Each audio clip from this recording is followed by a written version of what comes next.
안녕하세요. 오늘의 학습 내용은요. 다각형과 정다각형입니다. 다각형이 무엇이고 정다각형은 무엇인지 한번 알아볼게요. 먼저 다각형에 대해서 함께 알아볼게요.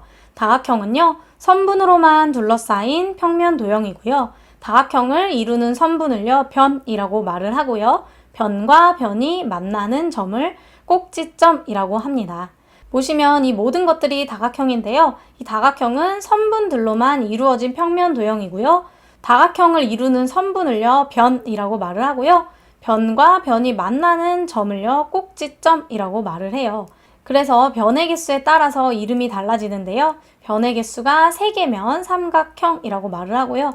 변의 개수가 4개면 사각형이라고 말을 하고 변의 개수가 5개면 오각형 이렇게 말을 해요. 그러면 우리가 변의 개수가 n개면 뭐라고 말을 할까요? n각형이라고 말을 해줍니다. 그래서 이 변의 개수에 따라서 n에다가 숫자를 집어넣어서 여러분들이 말을 해주시면 되고요. 다각형은요, 선분으로만 둘러싸인 평면 도형인데 평면 도형에서 어느 한 부분이라도 곡선이 있거나 연결되어 있지가 않다면 다각형이 아님을 꼭 주의해서 알고 계셔야 합니다. 이번에는 다각형에서 두 변으로 이루어진 각에 대해서 한번 알아볼 거예요. 다각형에서 이웃하는 두 변으로 이루어진 내부의 각을요, 다각형의 내각이라고 해요. 또한 다각형의 각 꼭지점에서 한 변과 그 변의 이웃한 변의 연장선으로 이루어진 각을요, 그 내각에 대한 외각이라고 말을 하는데요. 말이 조금 어렵죠. 뒤에 그림을 보면서 함께 더 자세히 볼 거고요. 내각과 외각에 대한 용어를요. 다각형의 내부에 있으면 안에 있다 라고 생각을 해서 내각이라고 해주시면 돼요. 내라는 글자가 한자어죠. 안을 뜻하는 한자 안 내자를 쓰는 거고요. 외부에 있으면 외각이라고 하는데요. 이 외라는 글자도 바깥을 뜻하는 한자 바깥 외를 써준 거니까요. 쉽게 생각을 할 수 있을 거예요. 예를 들어서 그림과 같은 사각형 A, B, C, D가 있고요. 거기에서 내각과 각시의 외각을 한번 찾아볼게요. 내각은요, 다각형에서 이웃하는 두 변으로 이루어진 내부의 각이라고 했어요. 여기 사각형 ABCD를 보면요, 이웃하는 두 변으로 이루어진 안의 각을 생각을 해보면 각 A, 각 B, 각 C, 각 D 이렇게 돼서 내각은 총 4개가 될 거고요. 그 다음에 각 C의 외각을 한번 알아볼 건데요. 각 C의 외각은요, 각 C에서요, 한 변과 그 변의 이웃한 변의 연장선으로 이루어진 각이에요. 무슨 말이냐면 각 C가 여기 주황색으로 있죠. 근데 이 각 C에서요, 한 변, 예를 들어서 이 변 CD를 보면요.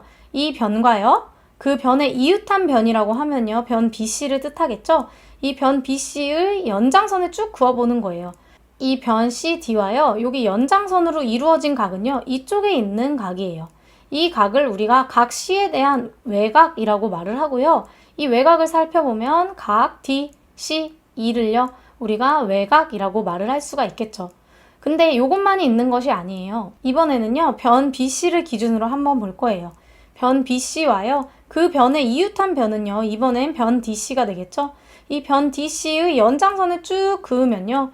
변 BC와 변 DC의 연장선으로 이루어진 각은요. 여기 있게 돼요. 그래서 이 각을 살펴보면요. 각 BCF가요. 각 C의 외각이고요.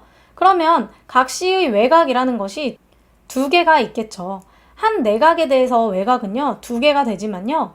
근데 그 두 각은 막꼭지각이 돼서 크기가 같으니까 하나만 여러분들이 생각을 해주시면 되겠습니다. 한편 다각형에서 한 변의 연장선을 그었을 때 그 꼭지점에서 내각과 외각을 합치면요, 평각이 되는데요.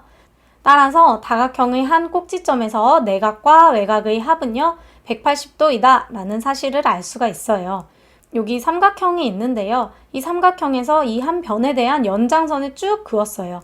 그러면 그 꼭지점을 기준으로 내각과 이 외각을 합치면요, 평각이 되는 거죠.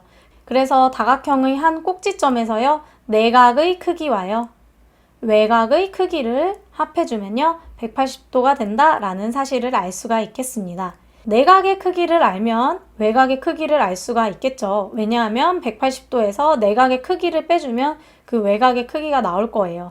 마찬가지로 외곽의 크기를 알아도 내각의 크기를 알 수가 있겠습니다.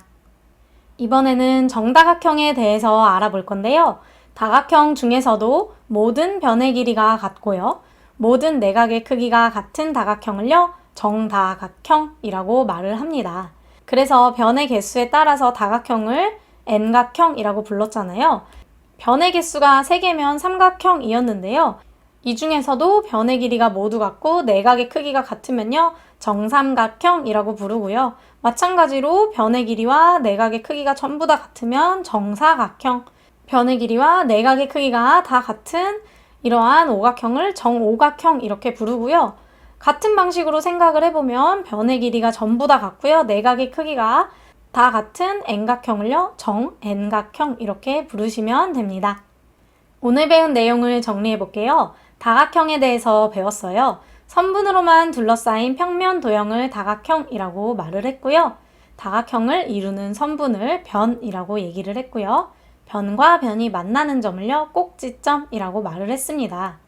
두 번째로 내각과 외각의 의미에 대해서 배웠는데요. 내각이라는 것은 다각형에서 이웃하는 두 변으로 이루어진 내부의 각을 뜻했고요. 외각이라는 것은요, 다각형의 각 꼭지점에서 한 변과 그 변의 이웃한 변의 연장선으로 이루어진 각을 뜻했어요. 그리고 다각형의 한 꼭지점에서 내각과 외각의 크기의 합은요, 180도라는 것을 우리가 배웠고요.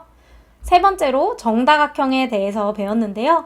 모든 변의 길이가 같고 모든 내각의 크기가 같은 다각형을요, 정다각형이라고 우리가 배웠습니다.